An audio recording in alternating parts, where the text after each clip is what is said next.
This is the story of high-quality cotton crop, harvesting and transforming it into not just a piece of cloth, but a remarkable fabric produced with high-end yarns.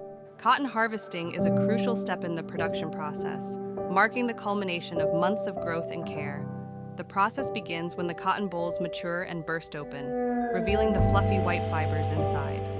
The spinning process transforms raw fibers into yarn. It begins with opening and cleaning, followed by carding, which straightens the fibers. Drawing combines and stretches slivers for uniformity, followed by combing finely. Spinning applies the final twist to create strong, fine yarn ready for weaving. Fabric weaving involves interlacing two sets of yarns, the warp and the weft.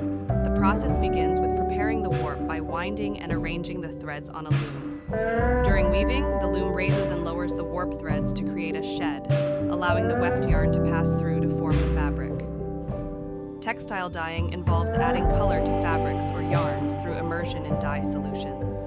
The process begins with pre-treatment, where fabrics are cleaned and prepared to absorb dye evenly. Next, the material is immersed in a dye bath, ensuring thorough saturation.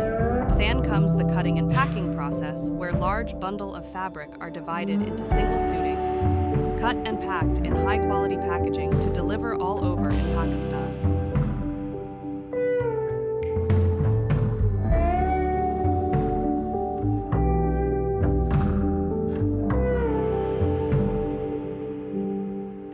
Mardana by Habib Fabrics, delivering excellence since 1987.